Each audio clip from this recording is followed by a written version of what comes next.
Mr. President. I rise to lend my support to this Criminal Records Rehabilitation of Offenders Amendment.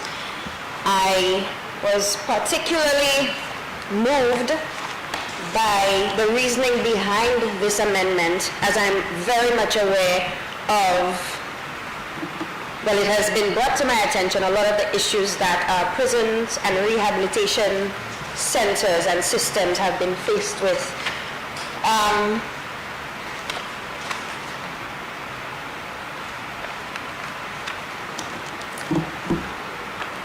Okay.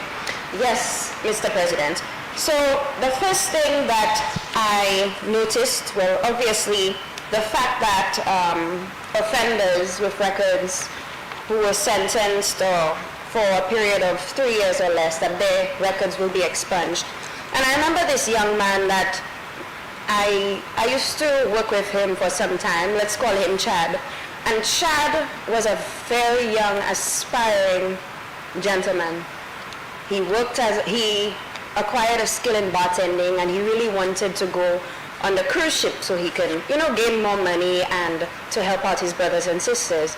But because of the circumstances that Chad experienced growing up, not having a mother, not having a father around, and he really grew up among the ghettos in his community, he fell by the wayside. And so he was involved in an act of stealing, and he found himself with a criminal record. Chad, after my interactions with him, I believe, acknowledged the fact that in his younger days, he should have gone the other way. But this, being on his record, followed him up until today.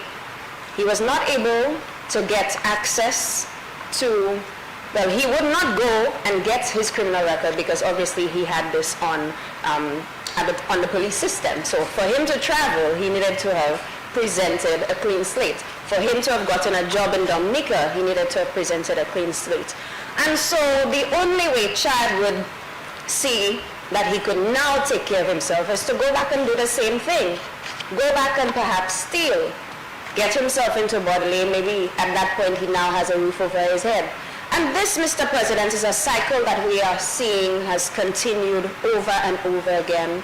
Because as a society, we have not implemented measures that are going to change the lives of our young men, our young women, our young men particularly, because if we look at the prison system, majority of the persons who are there are young men. And so we have, as a society, not put measures in place that can really help with reintegration. That when a young man comes out of the prison system, he can now have a second chance at education. He can now have a second shot at life. He can go back to school. But because of his record, he will be prevented from furthering certain aspects of his life. This, Mr. President, is a tremendous stride in the rehabilitation and corrections of our young people in St. Lucia. And I just wanted to stand and say, based on my experience, and commend the efforts of the organizations that have been working with those offenders who will now have an opportunity at a second chance, particularly Betty, who has worked with the prison system, Dr. King, persons from Rice St. Lucia, Miss Catherine Sealis, and those members, those persons have been mentioned in the lower house. And I just wanted this opportunity, Mr. President, please, to say that again. And I did have an opportunity to work with Betty. We were looking at a situation where there were 3 constitutional motions that we believed were being infringing on the rights of women. If you would just permit me just for a minute to just tie it all in. Their rights were being infringed in the prison. The first one was discrimination of programs, where the programs that were put in place for men were not the same offered to women. The second was the lack of medical access. And the third was undue delay in processing of cases, where you see Bordelais was filled to capacity. And even when we talked about COVID earlier, we saw on social media all that was happening in Bordelais.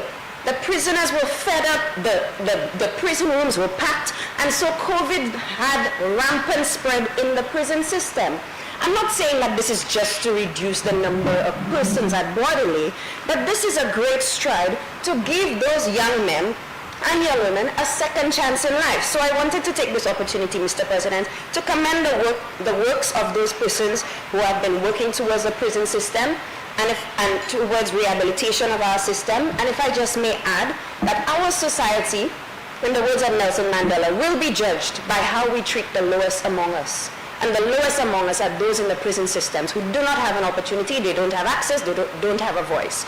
This amendment is simply allowing us to give them a second shot, to give them an opportunity to go back to school, to be reintegrated into society. And one part of this amendment, or one part of this act that I hope later on we can address, is how we focus on the root causes of what got them in there in the first place. But for now, we are making this stride to give them a second chance, and we hope step by step that we can continue to get the support of members opposite and members, independent members, as we move to give, again, those young people a second shot in life.